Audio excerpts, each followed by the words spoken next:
Inside the forbidden court of King Ashurbanipal, silence was not merely the absence of sound, it was a law, heavy and absolute. The palace rose like a carved mountain of stone and shadow, its corridors swallowing footsteps, its walls remembering every whisper ever uttered within them. Those who served there learned early that the court did not forgive distraction. A single misstep, however small, could ripple outward, touching lives that never expected to be seen by the king's eyes.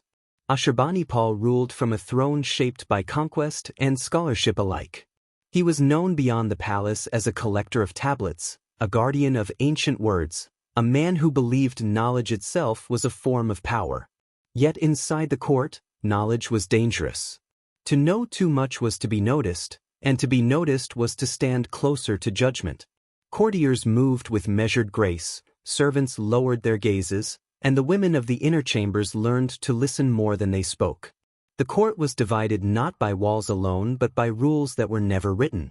Some were passed from elder to novice in careful murmurs. Others were learned only when broken. The inner court, where the king's household lived and breathed under constant watch, was governed by a code older than memory. Its purpose was order, and order, Ashurbanipal believed, was the only defense against chaos. On the day the misstep occurred, nothing seemed different at first. The sun cast its familiar gold through latticed windows, dust drifting like quiet witnesses in the air. Guards stood as they always had, unmoving as statues. Within the women's quarters, routine unfolded with practiced precision, linen folded, water carried, incense prepared. It was here, in this controlled stillness, that the smallest deviation took place. No voice was raised. No command was openly defied. It was a glance held a moment too long, a pause where there should have been motion. To an outsider, it would have meant nothing. To the court, it meant everything. The forbidden court was designed to notice such things. Its watchers did not need accusations, they needed patterns. Word traveled without words. By nightfall, the air itself seemed tighter, as if the palace had drawn a slow breath and refused to release it. Those who sensed the change avoided one another's eyes. They knew what followed a disturbance, even one born of innocence. The court responded not with anger, but with procedure. Ashurbanipal was informed in the way kings always were, carefully, selectively, without urgency. He listened, his expression unreadable, fingers resting on the carved arms of his throne. To him, a misstep was never personal. It was symbolic. Symbols demanded correction, lest they spread. The ritual was not announced. It never was. The women of the court knew its approach by subtler signs: the reassignment of guards, the quiet clearing of certain corridors, the absence of names once spoken daily. Fear did not arrive suddenly, it accumulated, layer by layer, like dust on stone. The ritual existed to remind the court of balance. It was spoken of in fragments, never whole. Each generation understood only enough to obey. To fear it was natural, to question it was unthinkable. Ashurbanipal did not see it as cruelty. In his mind, it was preservation. As night settled over the palace, lamps were lit in careful sequence, casting long shadows that bent along the walls like dark water. Somewhere deep within the forbidden court, preparations began, unseen but inevitable. The misstep had already passed into history. What remained was consequence, moving steadily toward its appointed place. The forbidden court did not move quickly when it sensed disorder. It waited. Waiting was part of its discipline. In the days following the misstep, routines continued with an almost exaggerated normality. Meals were served at the same hours, prayers recited with the same cadence, footsteps measured against the same stone floors worn smooth by centuries of obedience. To those who did not know, the palace seemed unchanged. To those inside, it felt as though the walls themselves were listening more closely than before. The women of the inner court understood this silence. It was the silence before definition. Names were not spoken aloud, but they were remembered. A woman might notice that a familiar presence no longer sat beside her during the evening lamps, or that a voice once heard every morning had vanished from the corridors. No explanation was given, because explanation was not required. Understanding came through absence. Ashurbanipal remained distant. He did not summon, accuse, or question. His power was most complete when unseen. From the high chambers where he studied tablets etched with the victories of past kings, he believed himself aligned with a greater order, one that demanded correction rather than emotion. In his view, mercy and cruelty were distractions. Stability was the goal, and stability required clarity. Within the women's quarters, clarity took another form. Elder attendants began to instruct the younger ones with renewed seriousness. Movements were corrected, postures adjusted, eyes lowered even further than before. These lessons were not spoken as warnings but as traditions, framed as protection rather than fear. Still, fear lingered beneath every word. The ritual, when it was mentioned at all, was never described directly. It existed as a shadow concept, a story told without a beginning or an end. Each woman carried her own version of it, shaped by fragments overheard or gestures remembered. Some believed it was brief and final. Others believed it was prolonged, its purpose not punishment but transformation. No one claimed certainty. Certainty was dangerous. Guards increased along the inner passages, though they said nothing. Their presence altered the rhythm of daily life, slowing it, tightening it. Doors were opened and closed with greater care. Lamps burned longer into the night, as if darkness itself were suspect. The court was preparing, and preparation was a signal that the matter had passed beyond forgiveness. The one at the center of the misstep was never identified openly. This anonymity was deliberate. The court did not wish to isolate a single body, it wished to instruct all bodies. Fear functioned best when it was shared. Each woman wondered, briefly and silently, whether the misstep belonged to her. Even those who knew it did not allow doubt to settle in their thoughts. Doubt ensured obedience. Ashurbanipal received confirmation that the court was ready. He did not ask how readiness was measured. It was enough that the mechanisms he had inherited were still intact. Kings before him had relied on the same invisible machinery, trusting that ritual would succeed where speech failed. To rule was not to explain, but to allow systems to act. As the appointed night approached, the air within the palace grew heavy with incense. Its scent clung to skin and fabric alike, blurring the boundary between ritual and routine.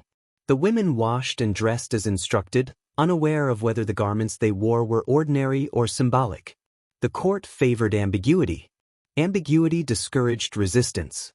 Outside, the city of Nineveh continued its restless life, unaware of the quiet tension gathering within the palace walls. Traders argued, children ran through streets, prayers rose toward the sky.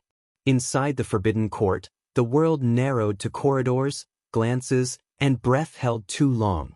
When the final lamps were lit, the court entered a different state of time. Hours stretched, moments compressed. Somewhere deep within the palace, doors that were rarely opened began to turn on their hinges. The ritual was no longer a distant fear. It had begun its slow approach, guided not by anger, but by tradition older than any living memory.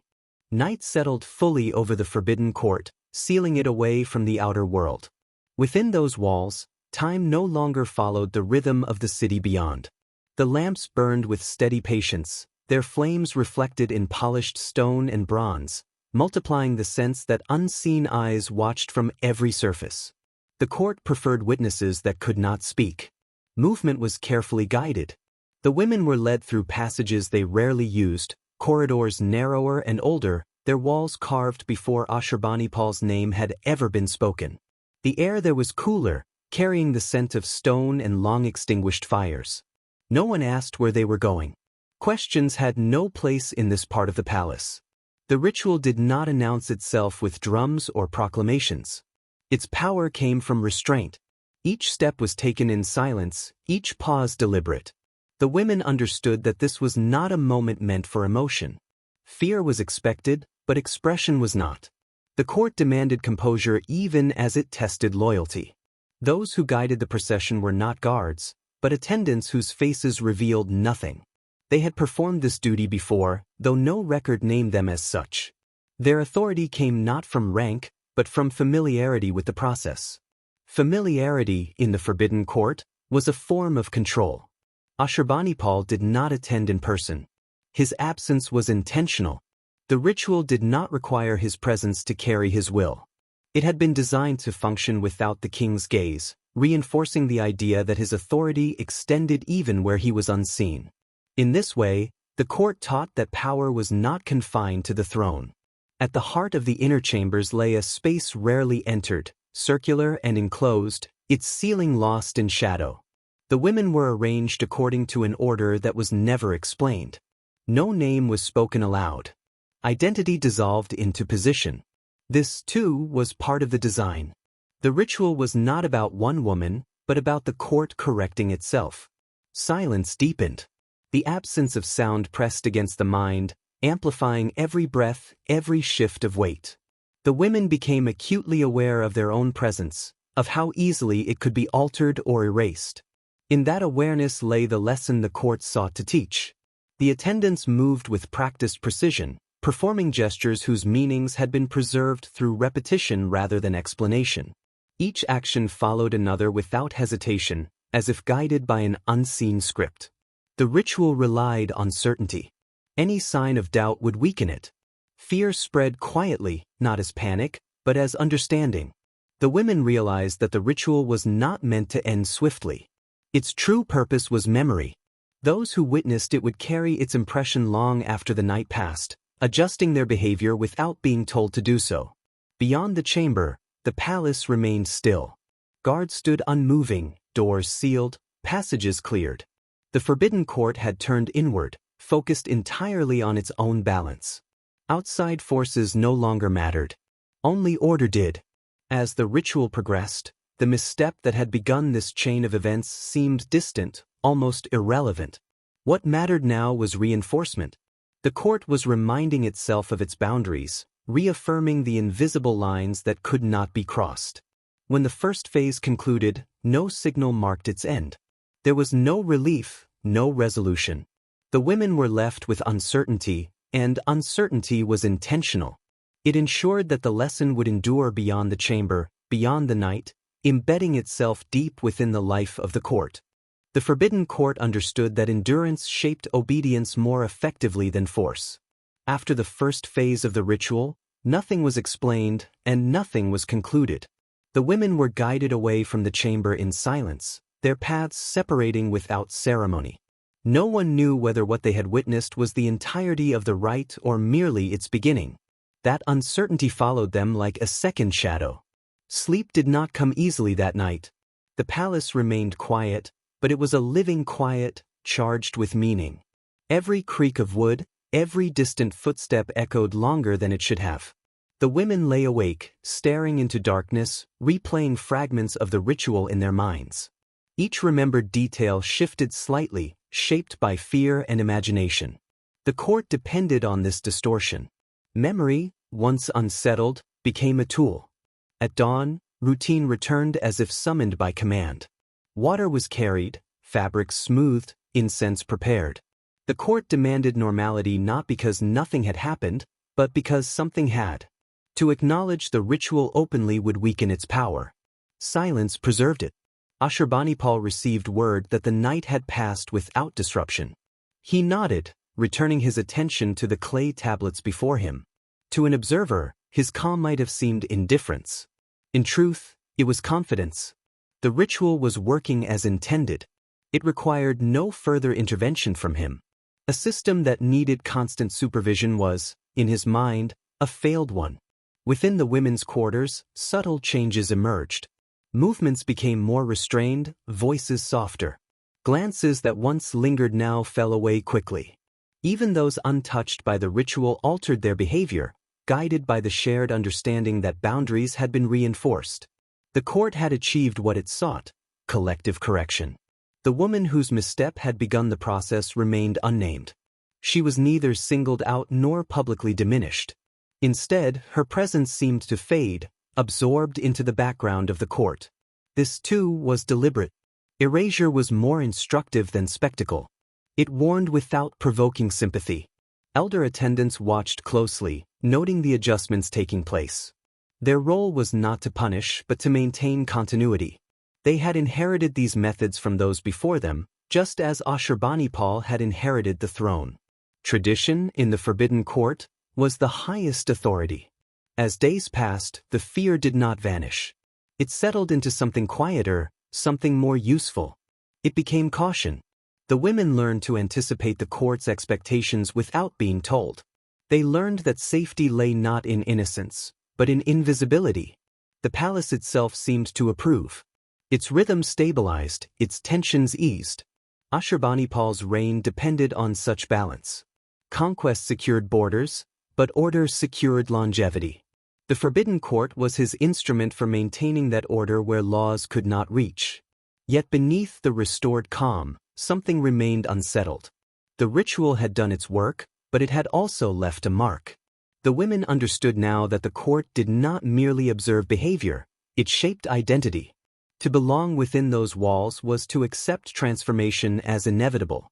As another night approached, lamps were lit once more, their glow steady and unremarkable. The court moved forward, outwardly unchanged. But within it, memory lingered, quiet and enduring, ensuring that the lesson of one misstep would guide many lives long after its origin had been forgotten. Time passed, but the Forbidden Court did not forget. It never did.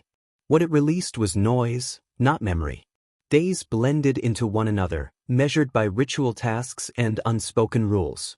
The women moved as though guided by an internal rhythm now, one shaped by caution rather than instruction. The court had succeeded in recalibrating itself. Ashurbanipal observed the effects indirectly. Reports reached him not as accounts of fear, but as confirmations of order. Fewer corrections were needed. Fewer glances lingered. The machinery of the inner court turned smoothly again. To the king, this was proof that discipline, when properly applied, was self-sustaining. The ritual, however, was not yet complete. Its final purpose was not immediate compliance, but lasting alignment. For that, a second phase was required, one that unfolded slowly, almost invisibly. It did not demand gathering or ceremony. Instead, it reshaped access. Certain doors remained closed longer than before. Certain paths were quietly redirected. Privileges once assumed were now conditional. The women felt these changes without being able to name them. Favor had become uncertain, and uncertainty sharpened awareness more effectively than punishment. The woman at the center of the misstep began to notice her world narrowing. She was not confined, yet her presence was no longer required in the same spaces. Tasks were reassigned, responsibilities shifted. No explanation was offered, because none was necessary. The court communicated through omission. Isolation within the Forbidden Court was never total. It did not remove a person, it reduced them. Reduction was safer. It avoided questions and prevented stories from forming. The woman learned quickly that resistance would only draw attention. Survival depended on adaptation. Other women observed this transformation carefully. They did not speak of it, but they learned from it. The court relied on observation as a teaching method. When one life adjusted, many followed. Fear did not need to be renewed, it only needed reminders. Ashurbanipal remained distant from these details. His belief in structure allowed him to rule without constant intervention. The court, in his mind, was an extension of his philosophy, that order emerged not from force alone, but from predictability. Even consequences, when expected, became stabilizing. As weeks passed, the ritual faded into rumor. New routines replaced old anxieties. Yet something fundamental had shifted. The women now understood that the Forbidden Court did not react impulsively. It responded with patience, layering consequence over time until resistance became impractical. At night, when lamps dimmed and voices softened, memory returned. The chamber, the silence, the deliberate movements, all remained vivid. The ritual had etched itself into the collective mind of the court. It no longer needed repetition. Its presence was internal now. The misstep that had begun everything no longer mattered in itself. What endured was its lesson, that within the Forbidden Court, nothing was truly small. Every action carried weight, and that weight would be measured not immediately, but precisely when the court decided the moment was right. In time, the Forbidden Court settled into a quiet equilibrium. What had once felt tense now appeared natural, as if it had always been this way. The ritual no longer occupied thought directly. It lived instead in posture, in restraint, in the careful shaping of every moment. The court did not need to remind its women of what it expected. They reminded themselves. The woman whose misstep had begun the cycle became nearly invisible. Not erased, but absorbed into the rhythm of the palace. Her presence softened until it no longer disrupted the pattern. This was the court's final correction. Survival, within those walls, was measured not by prominence but by endurance. Ashurbanipal never revisited the matter. Kings did not dwell on resolved imbalances. His reign continued, marked by victories, scholarship, and the steady belief that order could be designed and maintained. To him, the Forbidden Court had proven once again that it functioned as intended, shaping behavior without demanding his attention. Among the women, life continued. Laughter returned in muted forms, conversations resumed within safer boundaries. Yet something essential had changed. They no longer believed that innocence alone offered protection. They understood now that awareness was their truest defense. The ritual became a story without details, a warning without description. It was spoken of rarely and always indirectly, as if naming it too clearly might summon it again. Its power lay not in what had happened, but in what could happen. As years passed, new women entered the court, taught the same movements, the same silences. They learned quickly, sensing the invisible limits long before testing them. The Forbidden Court did not need to punish often. Memory did the work for it. In this way, the court preserved itself. Not through cruelty openly displayed, but through consequence carefully distributed. A single misstep had become a lasting lesson, woven into the fabric of daily life. And so the palace endured, stone, shadow, and silence, holding within it a truth every inhabitant came to understand. Within the forbidden court of King Ashurbanipal, nothing was forgotten, and everything served order.